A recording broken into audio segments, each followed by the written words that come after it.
Prisoners executed in 2025. These death row inmates have committed crimes so brutal, so despicable, that they were sentenced to pay the ultimate price. However, many have been on death row for years, and some have forgotten their true fate, hoping that they would be allowed to live out their lives in prison or receive a pardon. But in 2025, a list was released, and the following inmates were taken to the execution chamber, where they faced their final hours.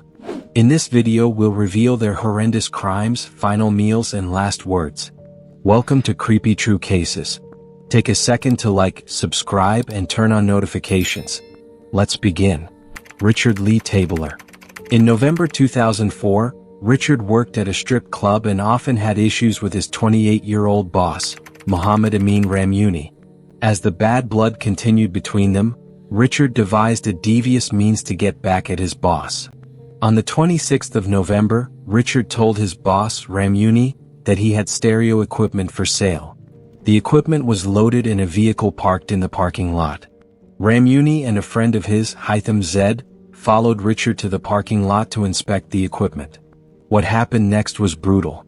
Richard took out a gun and shot both of them at close range.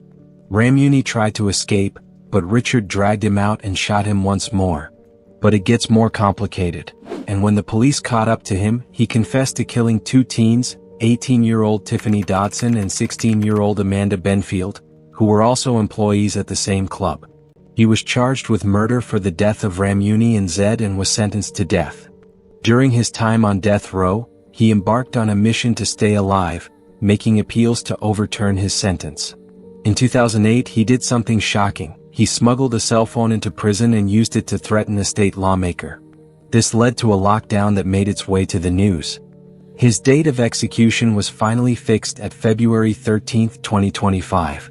On that fateful day he was taken to the execution chamber in the Huntsville unit, where he was to die by lethal injection. He gave a final statement: "There is not a day that goes by that I don't regret my actions. I had no rights to do what I did.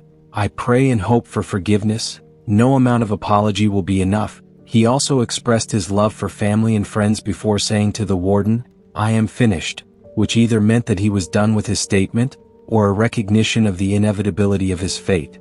As the lethal drug was administered, he whispered, "I am sorry" one last time, then became still. Next, Wendell Arden Grissom. On November 3, 2005, Grissom, who was already a felon, and his accomplice, Jesse Floyd Johns, picked a home at random to invade and rob. They unknowingly chose the home of a female cop named Drew, but what they didn't know was that Drew had a visitor. 23-year-old Amber Dawn Matthews was visiting with two of her kids when Grissom made their way into the house in Blaine County, Oklahoma. Things quickly escalated. Grissom shot Amber at close range, unaliving her instantly. Drew tried to escape with the kids and got severely injured. Grissom and Johns tried to run but were tracked down and arrested while hitching a ride. Grissom was convicted of first-degree murder, grand larceny, unlawful possession of a firearm, and shooting with intent to kill. Grissom was sentenced to death in 2005. He remained on death row for many years, appealing for a lighter sentence, all to no avail. His execution date was finally set to March 20, 2025. Grissom was executed by lethal injection at the Oklahoma State Penitentiary. His final meal was a Canadian bacon supreme pizza, a pint of Coca-Cola and vanilla ice cream. When the time came, Grissom gave a final statement, offering a sincere apology to the family of the victim. His final statements were, "I apologize to those that I've hurt. I regret putting so much hatred inside of you. I pray for your forgiveness, not for my sake, but for yours." Grissom also admitted that he was under the influence of drugs and alcohol when he committed the crime. Grissom died at the age of 56. Next is Jesse Dean Hoffman Jr.